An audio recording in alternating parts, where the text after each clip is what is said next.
Pai do Senhor, meus queridos e amados irmãos, mais uma vez com vocês, estamos trabalhando aqui.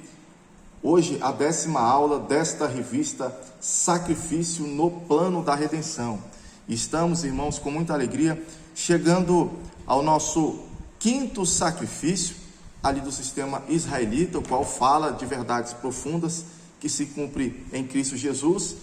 E a nossa lição de hoje é oferta pelo pecado. Lição de número 10, oferta pelo pecado.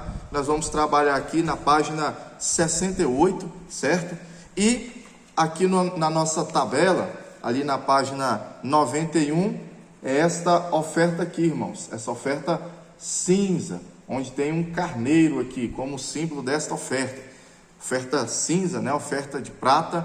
Eu estou aqui hoje de cinza, representando aqui esta oferta pela culpa, que é também considerada uma oferta de expiação, e em razão de ser uma oferta de expiação, era considerada uma das ofertas obrigatórias aqui do sistema israelita, do sistema sacrificial, o qual vai nos revelar princípios muito importantes no relacionamento entre aqueles israelitas e o Senhor Deus. E também nós vamos ver que tem princípios que duram, inclusive, nos dias de hoje, no cristianismo, embora tudo aquilo também apontava para o sacrifício superior de nosso Senhor e Salvador Jesus Cristo. Muito bem, nós temos aqui, irmãos, no nosso texto áureo, está escrito assim, aqui o texto de Isaías, capítulo 53, versículo 10, diz assim: contudo, foi da vontade do Senhor esmagá-lo e fazê-lo sofrer, e embora o Senhor faça da vida dele uma oferta pela culpa, tem traduções que vão dizer uma oferta pelo pecado, né? Mas eu peguei a tradução aqui, NVI, que diz uma oferta pela culpa, e ele verá a sua prole e prolongará os seus dias, e a vontade do Senhor prosperará em sua mão.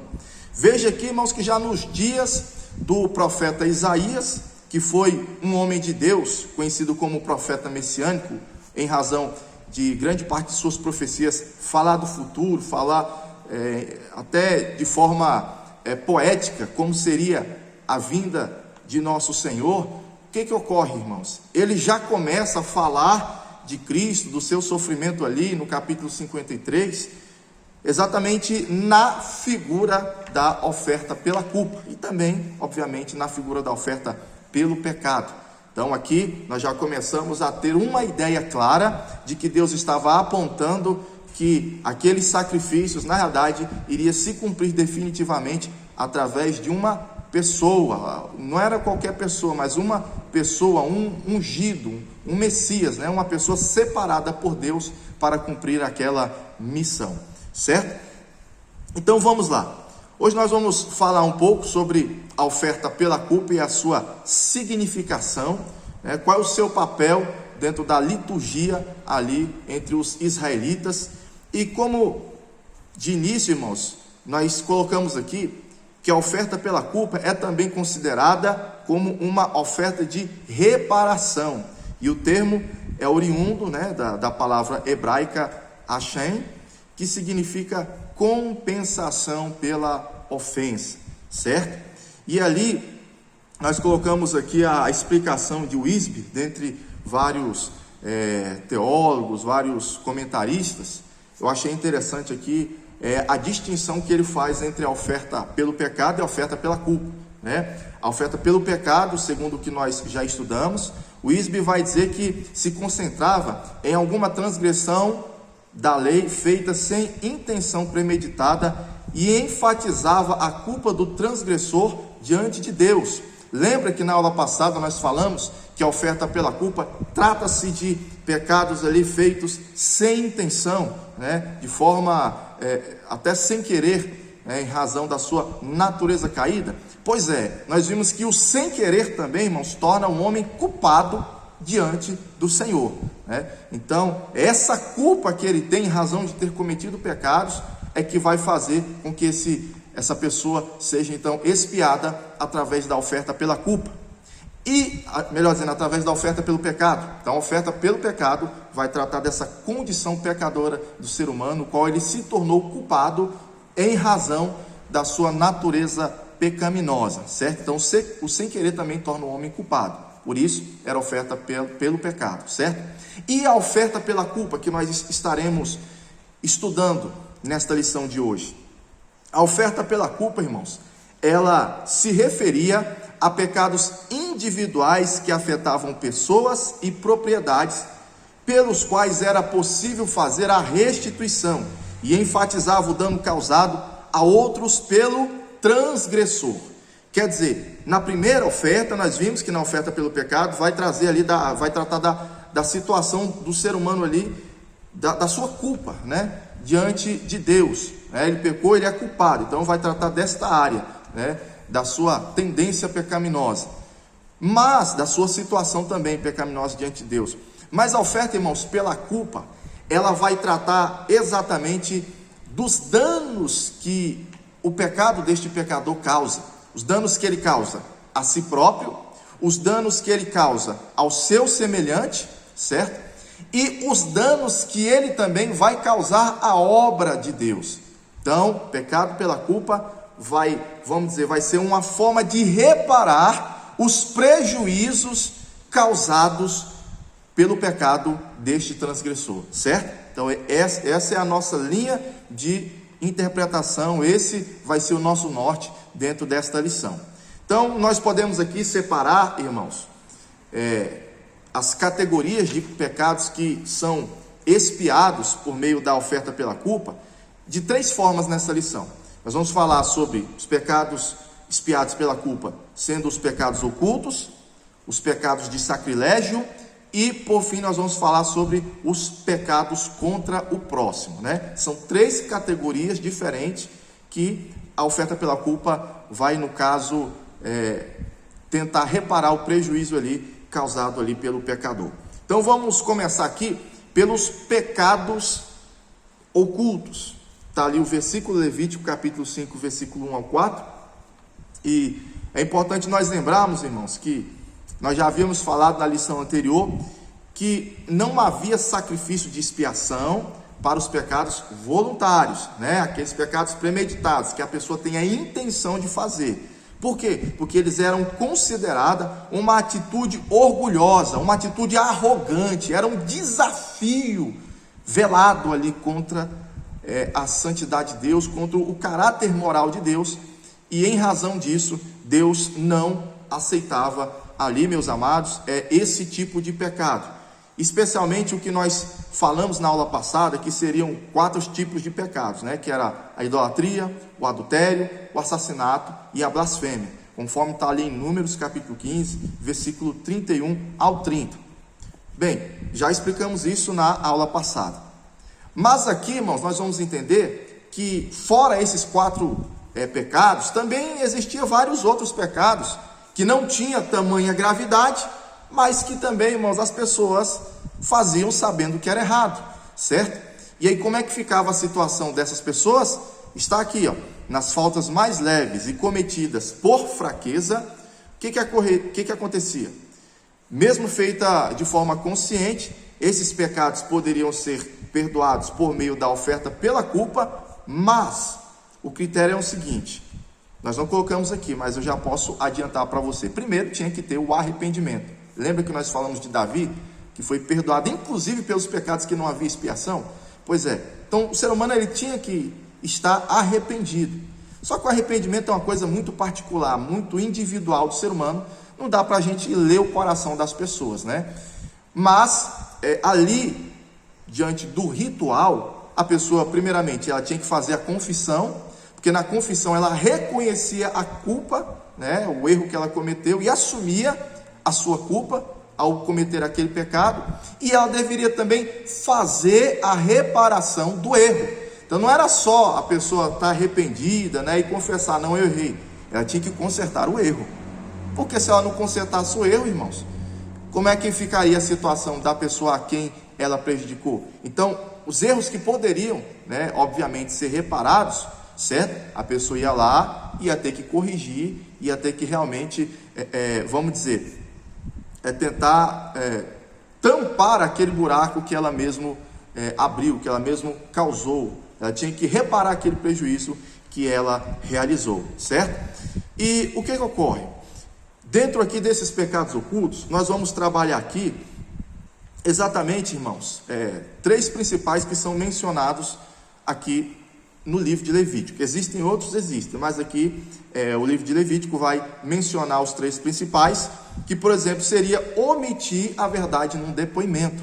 Está falando a respeito, irmãos, da testemunha falsa. Por exemplo, aquela testemunha que viu um crime sendo cometido, e ela viu, aquele crime, e ela fica com medo de ser uma testemunha, porque tem medo de se envolver, tem medo da retaliação, da vingança, daquelas pessoas que cometeram o crime, depois vinham atrás dela, vinham através da família. Irmão, se aquela pessoa permanecesse, deixando de falar a verdade, certo? Em razão de um medo que ela tivesse ali de ser morta, ela estava cometendo um pecado muito grande, porque é um princípio que Jesus até vai falar lá na frente, antes que nós venhamos a temer a Deus do que temer os homens, antes que a gente venha temer a Deus, que não apenas lança o corpo e a alma no inferno, do que temer aqueles que no máximo podem matar o corpo. Então o israelita, ele deveria confiar em Deus, irmãos.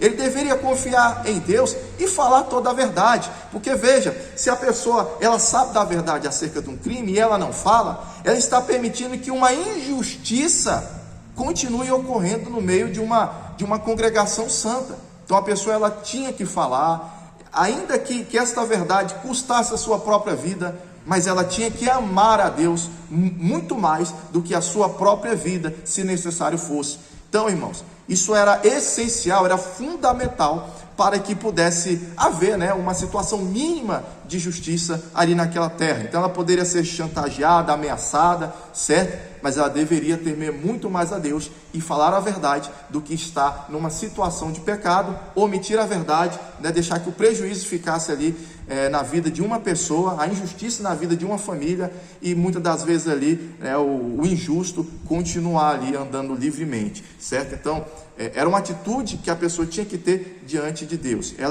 Às vezes ela omitia aquele pecado durante um tempo, certo? Mas depois ela se arrependia. Poxa, eu poderia ter falado a verdade, eu teria evitado o dano, mas ela se arrepende, quer dizer, aí sim ela seria espiada e entregaria aquela oferta, porque ela passou do tempo, mas se arrependeu e acabou falando a verdade, um tempo posterior, ela aí sim teria que fazer então essa oferta pela culpa, porque ela teria se tornado culpada diante de Deus em razão desse pecado. Aí nós temos aí também na classe de pecados ocultos, chamado chamado oferta para impureza cerimonial. Por exemplo, se alguém tocasse em alguma coisa impura, num cadáver, certo? Que ocorre? Ou tocasse em alguma impureza humana. O que seria considerado uma impureza humana? Seria, por exemplo, a mulher quando estava ali no período menstrual, seria, por exemplo, pessoas que sofriam com algum tipo de hemorragia ali nas partes íntimas, certo? Tanto o homem quanto a mulher, ou até casos considerados como de lepra. Irmãos, também tinha que se oferecer, embora a pessoa não tivesse numa situação de culpa moral, mas cerimonialmente ela estava impura, e ela oferecia também uma oferta pela culpa. A razão de tudo isso, irmãos, que vai falar sobre a santidade de Deus, nós vamos explicar detalhadamente nas duas próximas lições. Então, o seu amado aluno, basta você falar que em relação às impurezas, a gente vai comentar nas próximas lições, certo? E por fim aqui nos pecados ocultos, nós temos aqui, então a classe aqui do juramento precipitado. Quer dizer, o juramento precipitado, irmãos, era um pecado muito grande contra Deus, uma pessoa fazer um juramento e simplesmente não cumprir. Então, irmãos, era muito sério, isso aí tinha que ser levado muito a sério, para que as pessoas não ficassem ali jurando falsamente, por medo, ou muitas vezes as pessoas bebiam muito vinho naquela época, até porque o vinho, ele tinha também uma função como um filtro no mundo antigo, certo? Porque as pessoas não tinham filtros para, vamos dizer, filtrar aquelas águas, e tinha muitas águas impuras, contaminadas, as pessoas tinham problemas ali estomacais.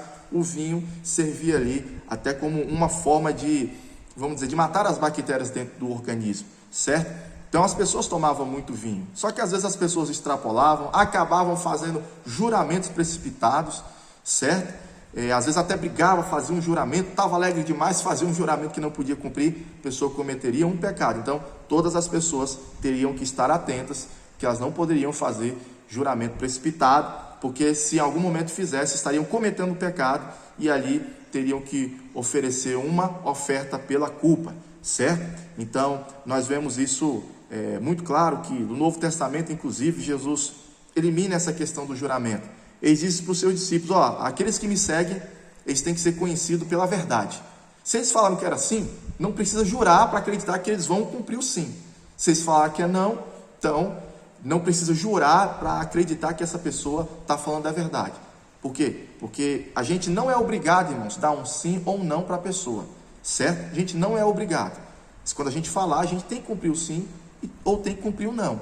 Por isso, a gente não é obrigado a dar uma resposta imediata. Mas o servo de Deus tem que dizer sim, sim ou não, não. Então diga um sim ou não. Pois é, o servo de Deus tem que dizer um sim, sim ou não, não. Quer dizer, quando ele diz sim, então ele tem que cumprir. Quando ele diz não, ele tem que cumprir o não. Então, como eu não sei se eu vou poder cumprir o sim ou não, então eu vou aguardar mais um pouco e depois dou a resposta, porque a Bíblia não me obriga a dizer o sim ou a dizer o não. O que ela me obriga é cumprir o sim quando eu digo sim e cumprir o não quando eu digo não, porque em nós servimos um Deus que é o Deus de verdade e nós devemos então andar na verdade, porque o Cristo que está em nós, ele é caminho, verdade e vida, certo? Então, nesse sentido, nós vemos que isso também, de uma certa forma, é aplicado no Novo Testamento. E aí, quais eram as ofertas exigidas?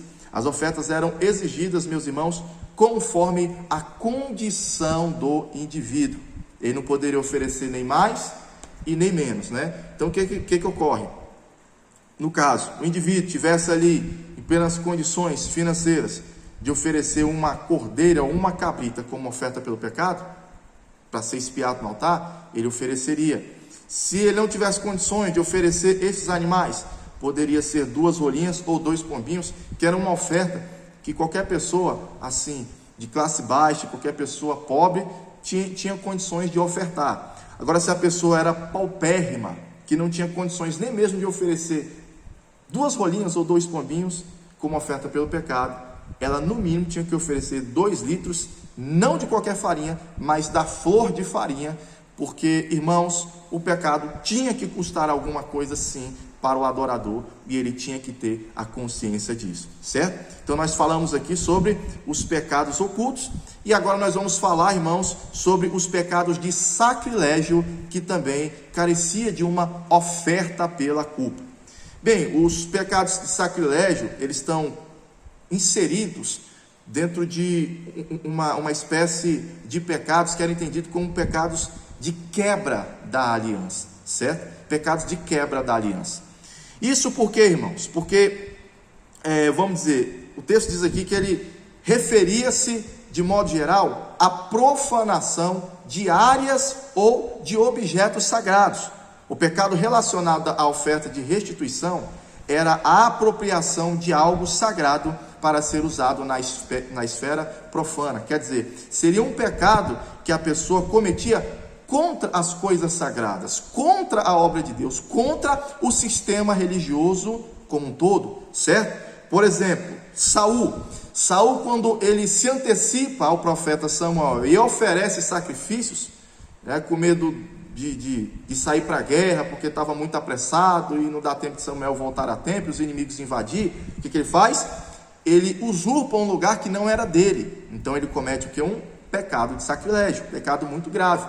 Urias, que foi um dos reis muito abençoados lá no Antigo Testamento, ele foi um rei abençoado, mas no fim da sua vida ele se precipita, ele se ensoberbece e acha que poderia entrar lá no templo e poderia oferecer incenso, como faziam os sacerdotes, que ele achava que era tão abençoado por Deus, que não entendeu quais eram os seus limites dentro da obra de Deus. E quando a gente não entende os nossos limites na obra de Deus, e a gente quer passar por cima de uma hierarquia, irmãos, a gente comete um pecado chamado pecado de sacrilégio. E ele cometeu esse pecado, e Deus o puniu, lançando uma lepra sobre a sua testa, e essa lepra durou o resto da sua vida.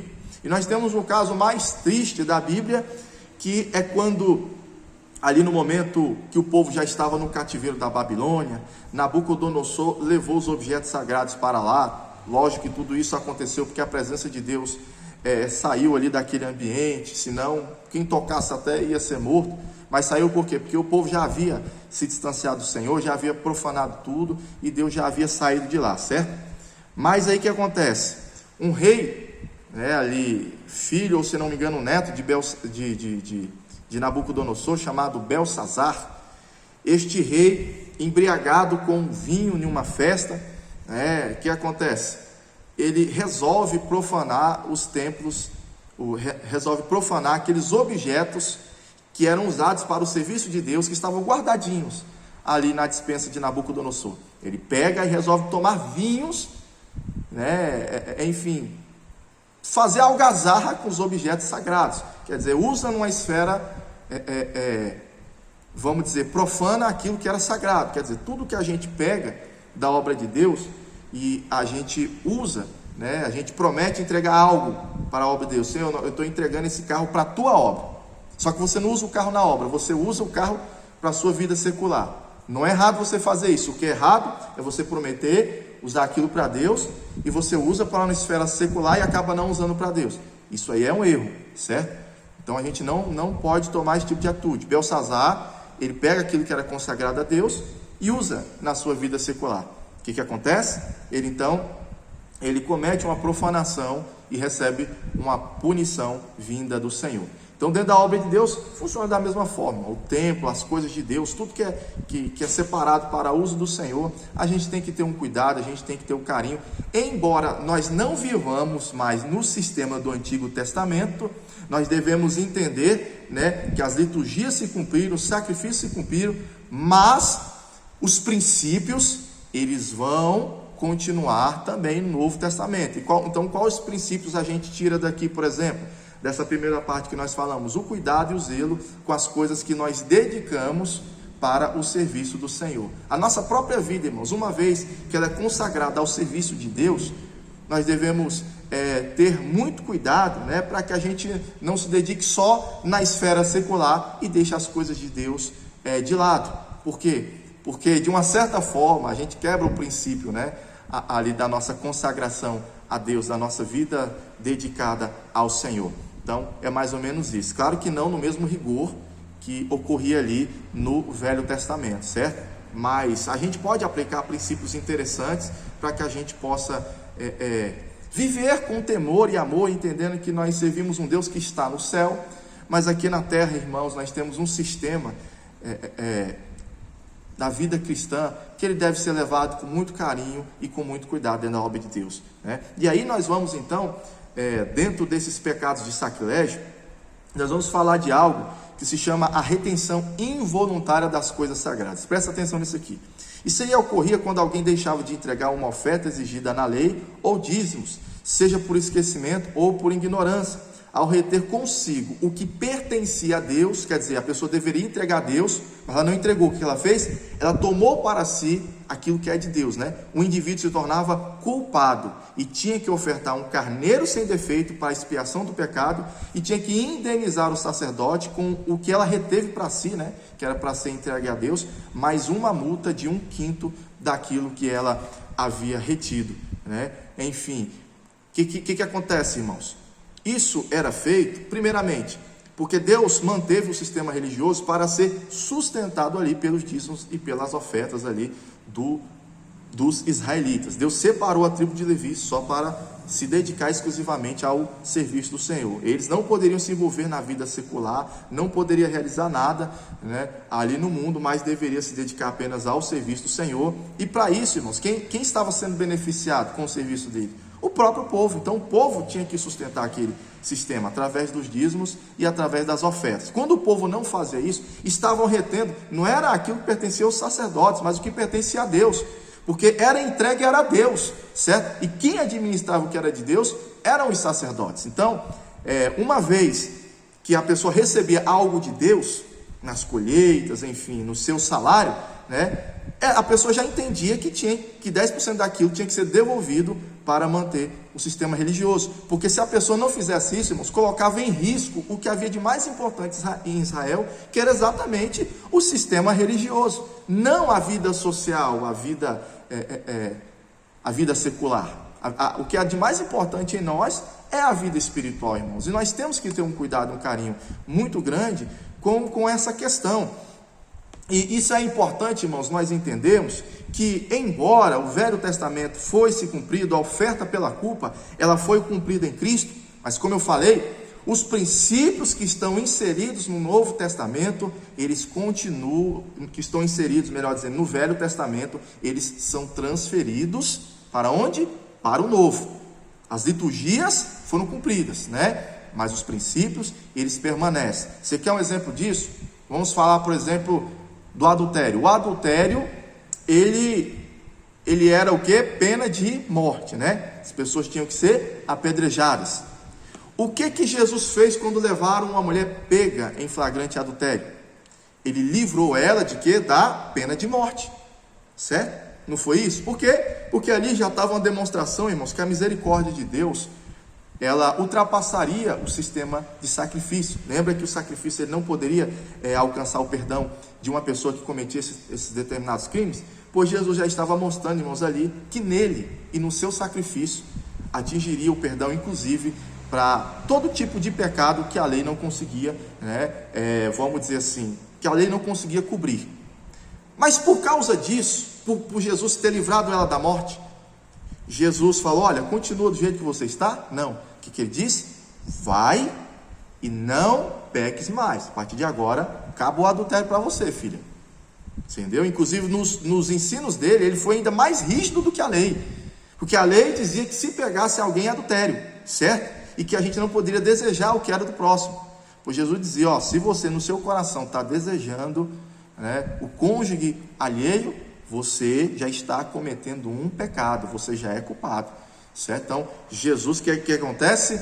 Ele cumpre a lei e ele desfaz, vamos dizer, daquelas punições rígidas da lei, mas os princípios ele mantém. E aonde entram os dízimos e as ofertas dentro desse princípio? Os dízimos e as ofertas, irmão, entram no seguinte princípio. Quando Jesus ele envia os seus discípulos para pregar o evangelho, eu imagino até os discípulos se preparando ali, pegando comida, enchendo a bolsa e tudo. Opa, Jesus olha e fala: não é assim não. Vocês não levem aí bolsa reserva, vocês não se preocupem aí com provisões de alimento, porque aonde vocês forem e trabalharem em prol do evangelho, as pessoas que receberem o evangelho, que forem beneficiadas com o evangelho, essas pessoas é que vão sustentar vocês no decorrer da obra. Então Jesus aplica este princípio de lá do sistema levítico, ele aplica onde? Na igreja. E quando nós chegamos na igreja, irmão, nos dias de hoje, sabendo que tem pessoas que dedicam a sua vida para estudar e trazer uma mensagem abençoada, uma mensagem rica, profunda, para esclarecer, para ensinar, de uma maneira mais tremenda a palavra de Deus. E a gente vê ali que tem um templo que precisa ser mantido, que tem cadeiras, que tem som, e enfim, que tem todo um sistema que precisa ser mantido financeiramente para que estejamos ali, sendo beneficiados espiritualmente ali na igreja. A gente tem que entender que aquele sistema também precisa ser sustentado por nós que somos beneficiados. Não é pelo mundo, não é pelo governo. Por nós que somos beneficiados pelo evangelho, nós é que devemos sustentar o evangelho. Então este é um princípio que ele continua, inclusive, no Novo Testamento, embora Cristo seja a nossa oferta pelo pecado, entendeu?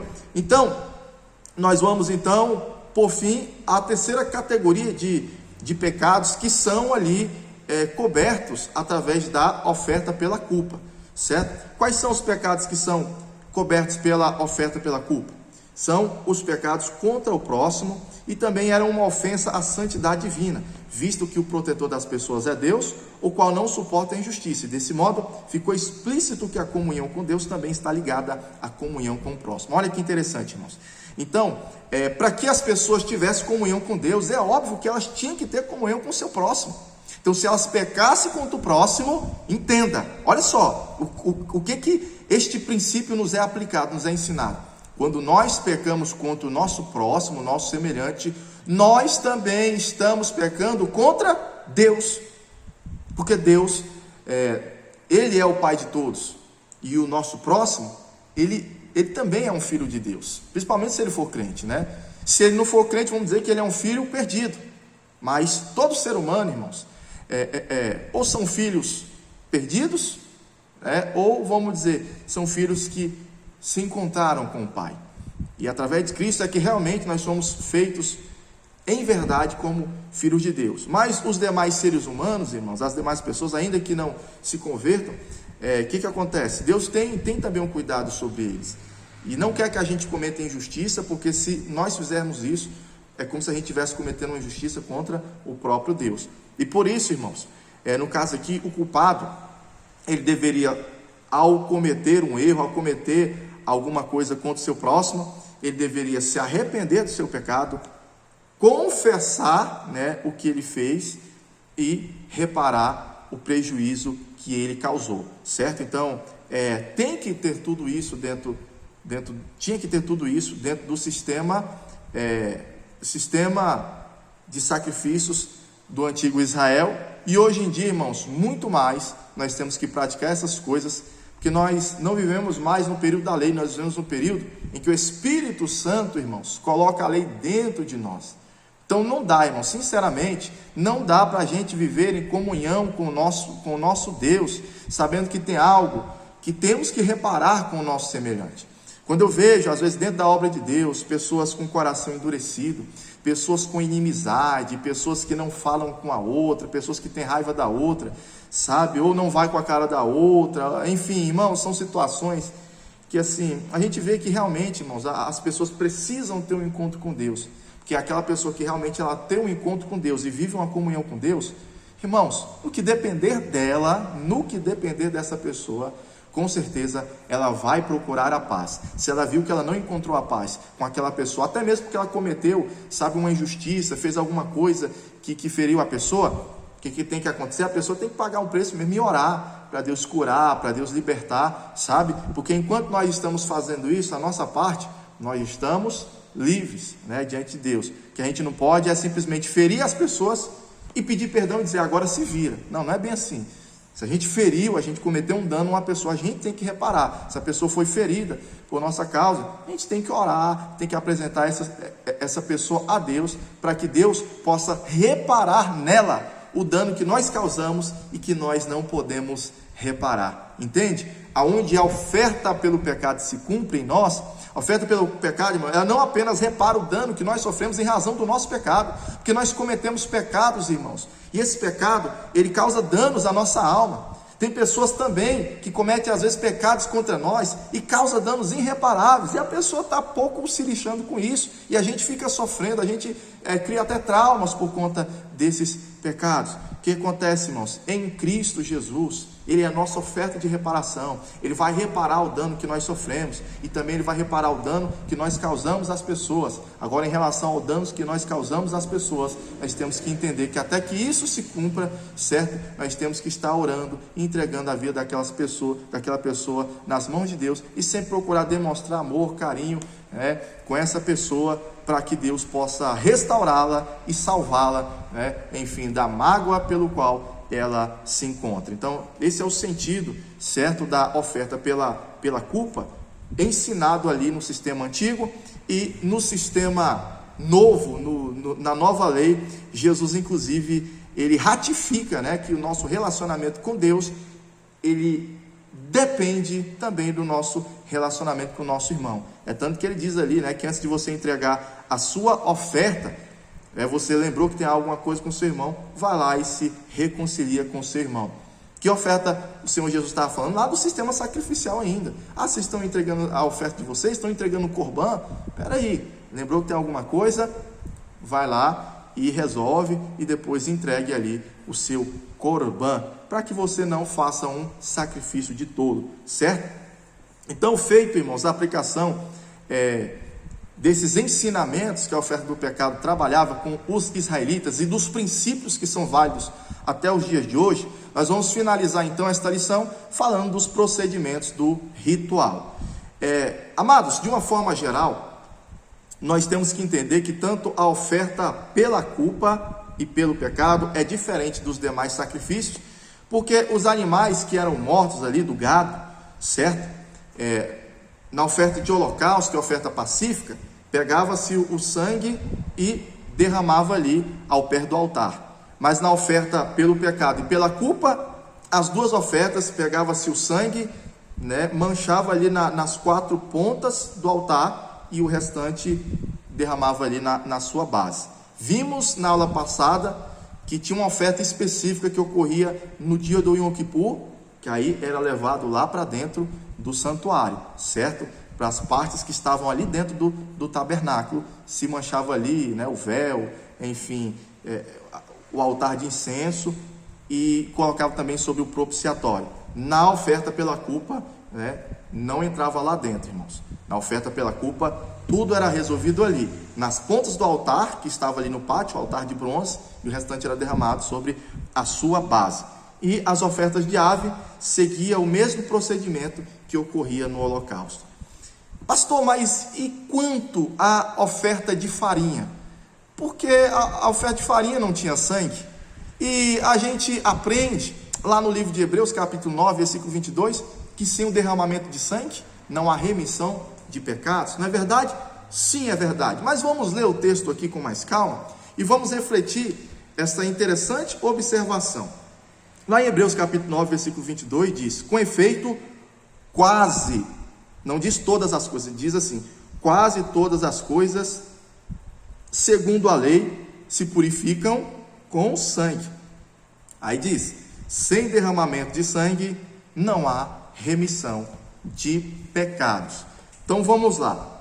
Nós devemos lembrar, irmãos, que os pobrezinhos, né, os paupérrimos, que entregavam a sua farinha ali para tratar a sua oferta pela culpa, embora ele tivesse com uma oferta que era oferta de vegetal e por isso obviamente não havia o derramamento de sangue, mas ele não era o único, irmãos, a entregar a sua oferta no altar. Várias pessoas estavam entregando ali ofertas pelo pecado, ofertas pela culpa, holocaustos, ofertas pacíficas, certo? E o que acontecia? Aquela oferta era derramada ali, irmãos, exatamente no momento que também outro sacerdote estava colocando ali uma oferta no altar. Então aquela oferta de farinha ali daquela pessoa pobre, ao ser derramada no altar, ela misturava com uma outra oferta de sangue de uma outra pessoa que estava ali no altar de Deus. E aí aquela oferta de farinha, ela se tornava aqui uma oferta cruenta, ou seja, uma oferta misturada com sangue, uma oferta com sangue. E ali ocorria, obviamente, a expiação do pecado. Até porque, irmãos, todos os dias, diariamente, eram vários animais, né, que eram entregues ali como sacrifício. E por isso, nunca haveria falta de animais, né, ali, enfim, para serem sacrificados ali no templo do Senhor. Sempre haveria, irmãos. Inclusive, essas pessoas aqui eram uma grande minoria, né? Porque a maioria das pessoas, pelo menos um pombinho, uma rolinha. Até porque o sistema que Deus criou foi feito para que não houvesse pessoas pobres e miseráveis no meio dos israelitas, certo? Então, claro que sempre, mesmo Deus criando todo aquele sistema, sempre havia injustiça, sempre havia situações que às vezes as pessoas tomavam na vida, caminhos na vida precipitados que as levariam, inclusive, à pobreza. Então, por isso que Deus, não era a intenção, mas sabendo que a natureza humana é fraca, corruptível, eles iam tomar caminhos ruins, que ia evitar que eles teriam uma vida próspera. Deus já deixou ali providenciado as ofertas, para que até essas pessoas que estivessem no fundo do poço, elas entendessem que havia um lugar para elas, vamos dizer, participar de toda aquela liturgia. E nós vimos, irmãos, que todos esses procedimentos, eles aludem ao sofrimento de Cristo, o qual foi oferecido como oferta pela culpa, para que todo aquele que nele crê não pereça, mas tenha a vida eterna. E nisso nós conhecemos o que é o amor, que Jesus Cristo deu a sua vida por nós, e nós devemos dar a nossa vida aos nossos irmãos. Aqui, meus amados, nós encerramos os 5 sacrifícios do sistema religioso israelita, certo? Quero agradecer você, meu amado professor, que tem nos acompanhado até aqui. Agradeço sempre a oportunidade que Deus me deu de ser o comentarista dessa revista, a nossa pastora presidente pela confiança, pastor Leite, nosso pastor Gideon Júnior, né, por toda a confiança que tem tido conosco. Que Deus possa abençoar você e até a próxima lição, em nome de Jesus.